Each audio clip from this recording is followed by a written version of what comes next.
সম্মানিত ভিউয়ার্স, আপনারা যারা এই তিন ব্যক্তি সম্পর্কে জানেন অনেকে, কিন্তু এই তিন ব্যক্তি মৃত্যুর আগে কি বলে গিয়েছিল এটা আপনারা অনেকে জানেন না। আজকে আমাদের এই ভিডিওটির মাধ্যমে আপনাদেরকে জানিয়ে দিব মৃত্যুর আগে এই তিন ব্যক্তি কি বলেছিল। চলুন জানা যাক।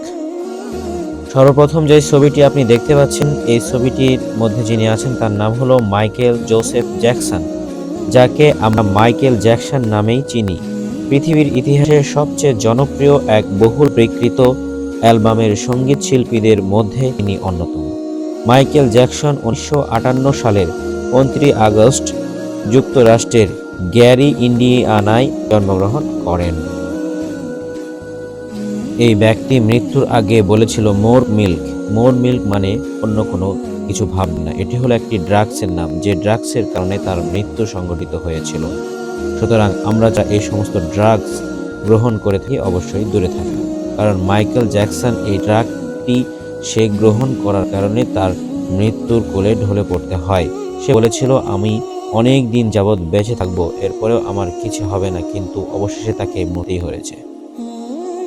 দ্বিতীয় যে ব্যক্তিকে আপনারা লিখছেন সাদ্দাম হোসেন, এই ব্যক্তিটির পুরো নাম আমরা অনেকেই হয়তো জানি না। ইনার পুরো নাম হলো সাদ্দাম হোসেন আব্দুল মাজিদ আল তিকরিতি। ইনি হলেন ইরাকের সাবেক রাষ্ট্রপতি। তিনি ইরাকের পঞ্চম রাষ্ট্রপতি ছিলেন। তিনাকে মৃত্যুদণ্ড দেওয়া হয়।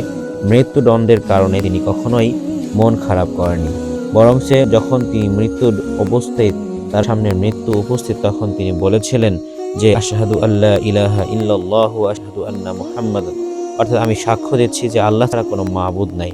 কিন্তু এই সাক্ষ্য দেওয়ার সাথে সাথে পরবর্তীতে যে তিনি বলবেন হযরত মুহাম্মদ সাল্লাল্লাহু আলাইহি ওয়াসাল্লাম আল্লাহর রাসূল, তিনি এই কথাটি বলার আগেই তাকে তারা ফাঁসির দড়িতে ঝুলিয়ে দেয়। তিনার অপরাধ ছিল, তিনি কি করেছেন? মুসলমানের স্বার্থে কাজ করেছিলেন, যার কারণে তাকে মৃত্যুবরণ করতে হয়। তার জন্য সকলেই দোয়া করবেন। তৃতীয় নাম্বার ব্যক্তি হলো আব্দুল কালাম। সকলের পরিচিত অন্যতম একজন ব্যক্তি হলেন এপিজে আব্দুল কালাম, যার পুরো নাম হলো আব্দুল পাকির জয়নুল আবেদিন আব্দুল কালাম। তিনি হলেন একজন ভারতীয় পরমাণু বিজ্ঞানী এবং ভারতীয় প্রজাতন্ত্রের 11তম রাষ্ট্রপতি। তিনি বর্তমান ভারতের তামিলনাড়ু রাজ্যের রামেশ্বরমে 15 অক্টোবর 1931 সালে জন্মগ্রহণ করেন।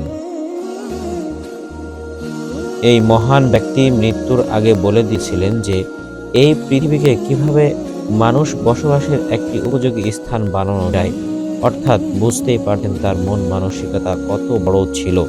তিনি একটা কত সুন্দর মনের অধিকারও ছিলেন যে তিনি মৃত্যুর আগে এই চিন্তা করতেন মানুষ কিভাবে এই পৃথিবীতে বসবাস করবে।